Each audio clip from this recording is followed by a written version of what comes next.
안녕하세요. 해피 뉴 이어 유신영 원장입니다. 오늘은 돌발성 난청에서의 고막 주사의 적응증 및 주사 치료 시기에 대해서 말씀을 드리고자 합니다. 대부분의 환자분들은 돌발성 난청이라는 병을 진단받으시면 매우 당황해 하시고 진료실을 나가서 즉시 인터넷으로 자신의 병을 검색해서 모두 공통적으로 치료 결과에 대한 궁금증, 즉 자신의 병이 나을 것인지 낫지 않을 것인지에 대해서 찾아보시는데, 모든 매체에서 공통적으로 전체 3분의 1에서는 돌아오지 않는다는 그런 치료 결과를 접하고 나면 환자분들께서 본인이 나아지는 3분의 2에 속하고 싶은 마음이 커지게 되고, 동시에 치료 결과에 대한 불안한 마음에 조급함이 생기는 것은 충분히 이해가 가는 상황입니다.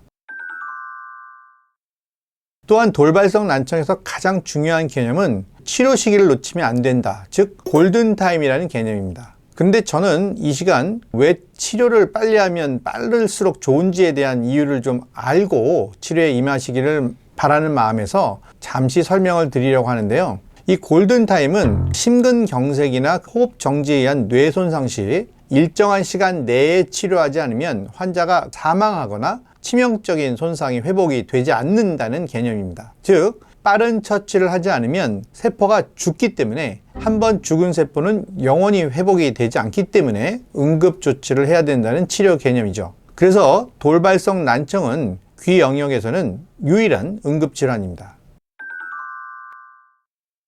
돌발성 난청의 정의에는 돌발성 난청이 왜 발생했는지에 대한 원인에 대한 언급이 없습니다. 이것은 이 질환은 빠른 치료가 치료 결과에 있어서 가장 중요하다는 것을 의미합니다. 즉, 3일 이내에 반대쪽 청력에 비해서 30% 이상 청력이 떨어지면 돌발성 난청이라고 정의하고 치료를 시작한다는 것이죠. 그리고 이때 사용하는 약물은 스테로이드 치료가 되겠습니다. 스테로이드라는 약물은 부작용만 잘 관리한다면 정말 인류에게 있어서 이렇게 좋은 약물은 없을 정도로 많은 도움을 준 약이면 틀림이 없습니다. 이 스테로이드를 돌발성 난청의 치료에 사용하는 이유는 크게 두 가지인데요. 첫 번째는 스테로이드는 강력한 항염증 작용을 하는 물질로서 난청의 원인과는 상관없이 발생한 각종 염증 반응들을 감소시킬 목적으로 사용합니다. 두 번째, 스테로이드는 달팽이관의 항상성을 유지하는 가장 좋은 약물로 알려져 있습니다. 여기서 항상성이라고 하는 것은 항상 정상을 유지하려는 성질을 뜻합니다. 즉, 우리 귀가 정상 상태로 돌아가게 하는 데 있어서 스테로이드만큼 좋은 약물이 없다는 뜻이 되겠습니다. 돌발성 난청은 청각세포가 죽는 질환이기 때문에 치료지는 고용량의 스테로이드를 사용하게 되는데요. 이것 또한 50년 전부터 표준화된 방법이 있습니다. 그것은 60ml의 스테로이드를 하루에 한 번 내진 두 번에 나누어서 5에서 6일간 투여한 후에 다시 5, 6일에 걸쳐서 점차 줄여나가는 치료입니다. 고막주사 치료가 나오기 전 제 기억으로는 한 2006년도가 나왔는데, 이전에는 이렇게 고용량 스테로이드 치료를 하고 난 후에 청력 검사를 해서 청력이 다 돌아오지 않으면 이와 같은 고용량 스테로이드 요법을 다시 한번 하곤 했습니다. 그런데 이때는 고용량 스테로이드에 대한 전신부작용이 문제가 되기 때문에 환자분들께 경고를 하고 꼭 필요한 경우에만 치료를 했던 기억이 있습니다. 그러나 오늘의 주제인 이 고막주사는 스테로이드에 의한 전신부작용이 없기 때문에 안전하게 시술을 할 수 있는 것이 가장 큰 장점이 되겠습니다. 이 고막주사는 4회 시술이 한 사이클로 보통 4번을 맞게 되는데요. 각각의 시술 간격 또한 병원마다 차이가 있어서 여기에 대한 제 생각을 말씀드리고 싶습니다.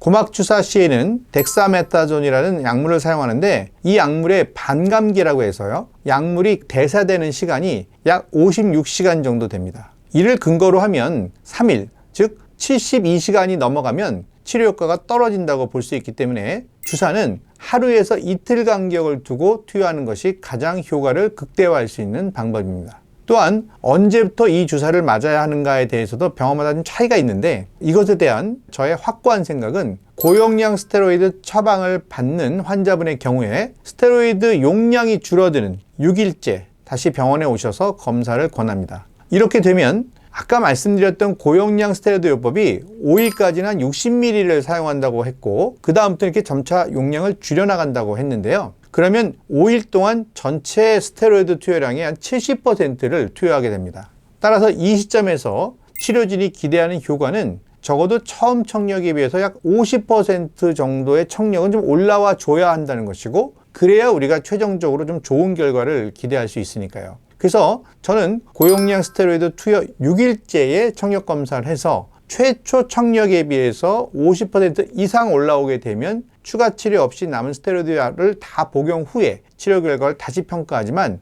만약 50% 미만이라고 하는 경우에는 이 환자분께서 남은 경구용 스테로이드 30%를 다 복용하시고 난 이후에도 청력이 정상 청력으로 회복될 가능성이 매우 낮기 때문에 6일째부터 고막주사를 투여하는 것이 위에서 언급한 빠른 치료 시기 등을 고려했을 때 더 합리적인 방법이 아닌가 하는 생각으로 이 돌발성 난청에 있어서의 고막 치료의 치료 시기를 위와 같이 정하고 있습니다. 돌발성 난청에 있어서의 치료는 대부분의 병원에서 거의 비슷하면서도 약간 이제 미묘한 차이들이 있습니다. 빠른 진단과 정확한 검사, 그리고 약물의 특성에 맞는 정확하고도 신속한 치료만이 이 돌발성 난청을 극복할 수 있는 방법임을 강조하면서 방송을 마치고자 합니다. 감사합니다.